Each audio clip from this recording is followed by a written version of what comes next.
Hey guys, how are you all? I hope you guys are extremely well. आज हम एक ऐसी web series की बात करेंगे जो आप में से मैक्सिमम की फेवरेट होगी, जिसको आपने देखा भी होगा और आप सबको बहुत बहुत ज़्यादा पसंद आई होगी। और उस वेब सीरीज़ का नाम है स्ट्रेंजर थिंग्स, जिसके सीज़न 1 2016 में रिलीज़ हुआ था। और हम सीज़न 1 के पूरे एपिसोड को एक एक करके रिविजिट करेंगे। यह एक science fiction horror web series है। अगर आपने हमारे चैनल को अभी तक सब्सक्राइब नहीं किया है तो आप प्लीज़ सब्सक्राइब जरूर कर लें और बेल आइकन को दबाना ना भूलें, जिससे आपको न्यू वीडियोस की नोटिफिकेशन मिलती रहे। हम देखते हैं कि एपिसोड फर्स्ट, जिसका टाइटल है द वैनिशिंग ऑफ विल वायर। नवंबर 1983 को हॉकिंस नेशनल लैब में एक साइंटिस्ट पर एक अजीब सी आवाज़ करने वाली क्रिएचर का हमला हो जाता है और वो भागते हुए लिफ्ट की तरफ जाता है और लिफ्ट में वो क्रिएचर उसको पकड़ लेता है और मार देता है। वहीं यहाँ से सीन शिफ्ट होता है, जहाँ पर हमको एक घर में कुछ बच्चे टेबल गेम, जिसका नाम डंजन्स एंड ड्रैगन्स होता है, खेलते हुए दिखते हैं, जिनके नाम माइक व्हीलर, विल वायर, डस्टिन एंड लुकास होते हैं। और ये घर माइक व्हीलर की फैमिली का होता है। आगे हम देखते हैं कि माइक की मॉम बेसमेंट में आती हैं और बोलती हैं कि रात बहुत हो गई है, अब टाइम हो गया है गेम को बंद करने का और तुम सबको कल स्कूल भी जाना है। जिसके बाद वो सब अपने अपने घर जाने लगते हैं। रात में जब विल अपने घर जा रहा होता है तो रास्ते में उसका सामना एक क्रिएचर से होता है, जिसे वह देखकर डर जाता है और अपनी साइकिल से वहीं गिर जाता है। डर के कारण वो बहुत तेज़ी से भागते हुए अपने घर पहुंचता है और अपनी मॉम एंड भाई को आवाज़ लगाता है। बट उसके घर में उसके डॉगी के अलावा वहाँ पर कोई नहीं होता है और वो क्रिएचर उसके पीछे पीछे उसके घर तक आ चुका होता है। वो अपने स्टोर रूम में गन को रिलोड करता है उस क्रीचर को मारने के लिए, लेकिन वो क्रीचर उसके सामने आ जाता है और विल अचानक कहीं गायब हो जाता है।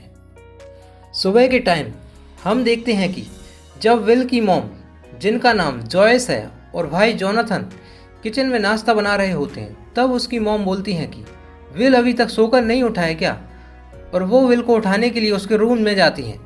जिसके बाद उनको पता चलता है कि विल वहाँ पर नहीं है। वो जोनाथन से पूछती हैं कि विल रात को घर वापस आया था क्या, लेकिन जोनाथन को इस बारे में कुछ भी पता नहीं होता है, क्योंकि वो रात में घर पर नहीं था। जिसके बाद उसकी मॉम बोलती है कि मैंने बोला था कि हम दोनों को एक साथ नाइट शिफ्ट नहीं करनी है, नहीं तो विल का ख्याल कौन रखेगा। जोनाथन बोलता है कि मुझे पता है मॉम, बट हम लोग को पैसे की भी तो ज़रूरत है। इसके बाद वो माइक के घर कॉल करती हैं, जहां पर माइक की मॉम से उनको पता चलता है कि विल रात को ही वापस घर के लिए निकल गया था। इसके बाद हमको हॉकिंस का मिडिल स्कूल दिखता है, जहां पर विल के फ्रेंड स्कूल में आपस में बात करते हैं और देखते हैं कि विल स्कूल नहीं आया हुआ है। और वहीं पर उनके कुछ क्लासमेट उनको परेशान करते हैं, जिनको माइक अपने दोस्तों से इग्नोर करने को बोलता है। आगे हम देखते हैं कि माइक की बहन नैन्सी अपनी बेस्ट फ्रेंड वार्प से अपने बॉयफ्रेंड की बात कर रही होती है, जिसका नाम स्टीव होता है। स्टीव नैन्सी को वॉशरूम में मिलने को बुलाता है, जहां पर वो नैन्सी को किस करके उससे बोलता है कि मुझे तुम्हारे घर आना है स्टडी के लिए, बट वो उसको ऐसा करने से मना कर देती है। आगे हम देखते हैं कि विल की मॉम पुलिस स्टेशन आई हुई होती है और वो बहुत ही ज़्यादा परेशान होती है, जहाँ पर वो ऑफिसर जिम हॉपर से उसके बेटे की मिसिंग रिपोर्ट लिखने के लिए बोलती हैं। बट वो उनसे बोलते हैं कि हो सकता है वो किसी फ्रेंड के यहाँ गया हो। हॉपर आगे बोलते हैं कि हमें थोड़ा वेट करना चाहिए। हॉपर जॉयस को और उसकी फैमिली को पहले से जानता है और वो अच्छे दोस्त भी हैं। जॉयस बोलती हैं कि मेरा विल बहुत सेंसिटिव बच्चा है और उसके बहुत कम फ्रेंड्स हैं, प्लीज़ उसकी मिसिंग रिपोर्ट लिखो और उसे ढूंढो हॉपर। वहीं आगे हमको उस लैब में डॉक्टर मार्टिन ब्रेनर दिखते हैं, जो कि उस लैब की डायरेक्टर हैं, और वो उस लैब में अपने क्रू के साथ में उस ऑर्गेनिक सब्सटेंस को इन्वेस्टिगेट करते हैं, जो उस लैब की एक दीवार से निकल रहा होता है। इसके बाद एक लड़की जो गाउन पहने हैं, जिसका फेस बहुत ज़्यादा इनोसेंट है, वो चोरी छुपके से एक रेस्टोरेंट में घुस जाती है और वहाँ पर रखे हुए खाने को खाने लगती है। ऐसा लगता है कि वो बहुत दिनों से भूखी है और ऐसा करते हुए उस रेस्टोरेंट का ओनर, जिसका नाम वैनी है और वो उसको पकड़ लेता है। वो उससे पूछता है कि तुम कौन हो, कहाँ से आई हो, क्या नाम है तुम्हारा, बट वो किसी भी बात का जवाब नहीं देती है। वहीं स्कूल में बिल के फ्रेंड्स अपनी क्लास अटेंड कर रहे होते हैं। क्लास ओवर होने के बाद उनके टीचर उनको न्यू कम्युनिकेशन डिवाइस दिखाते हैं, जिसको देखकर वो बहुत खुश होते हैं। इसी बीच वहाँ स्कूल में उनके प्रिंसिपल आते हैं और बोलते हैं कि इन बच्चों से पुलिस कुछ क्वेश्चन करना चाहती है। तब हॉपर उन लड़कों से पूछते हैं कि कल रात बिल किस रास्ते से घर गया था, जिसका जवाब वो देते हैं। और आगे वो बिल के फ्रेंड्स बोलते हैं कि हम भी आपकी हेल्प करना चाहते हैं बिल को ढूंढने में, बट हॉपर गुस्से में बोलते हैं कि तुम लोग अपने नहीं निकलो, कहीं पर भी नहीं जाओगे। सुनो बच्चों, इसमें बहुत ज़्यादा खतरा है। वहीं रेस्टोरेंट में वो लड़की कुछ भी नहीं बोल रही होती है, जिसके बाद वैनी बोलता है कि जब तक तुम अपना नाम नहीं बताओगी तब तक मैं तुम्हें अब कुछ भी खाने को नहीं दूंगा। तब वो लड़की बोलती है कि मेरा नाम 11 है, जिसके बाद वैनी एक हेल्पलाइन नंबर पर कॉल करता है। इस लड़की के बारे में बताता है ये लड़की शायद खो गई है और किसी ने उसको परेशान किया है। तब वहाँ पर रखा एक फैन 11 को इरिटेट कर रहा होता है, जिसको वो अपने माइंड की पावर से बंद कर देती है। तब हमें पता चलता है कि उस लड़की के पास कुछ सुपर पावर्स भी हैं। आगे हम देखते हैं कि हॉपर विल के घर में इन्वेस्टिगेशन के लिए आया हुआ होता है और वो अपने साथियों से बोलता है कि एक सर्च टीम बनाओ, जिसको लेकर हम सब विल को ढूंढने के लिए उस जंगल में जाएंगे। और वो सब जंगल में विल को ढूंढने की बहुत कोशिश करते हैं। तब हॉपर एंड टीचर की कुछ आपस में बात होती है, जिससे हमें पता चलता है कि हॉपर की एक लड़की थी जो अब इस दुनिया में नहीं है।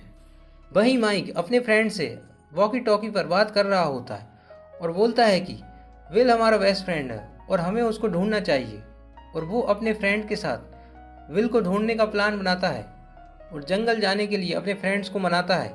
और जैसे ही वो अपने घर से निकल रहा होता है, तब वो देखता है कि उसकी बहन का बॉयफ्रेंड विंडो पर चढ़ के उसके रूम में जा रहा होता है, जिसको वो इग्नोर करके वहाँ से निकल जाता है। स्टीव एंड नैन्सी साथ में स्टडी करते हैं और रोमांस भी करते हैं। ये एक ऐसे कपल है जिनको अपने रोमांस के अलावा फिलहाल अभी किसी की फिक्र नहीं होती है। यहीं आगे हम देखते हैं कि उस रेस्टोरेंट में एक लेडी उस लड़की को लेने के आती है। तब वैनी बोलता है कि मेरी बात तो किसी और से हुई थी और आपकी आवाज़ तो कुछ और डिफरेंट है।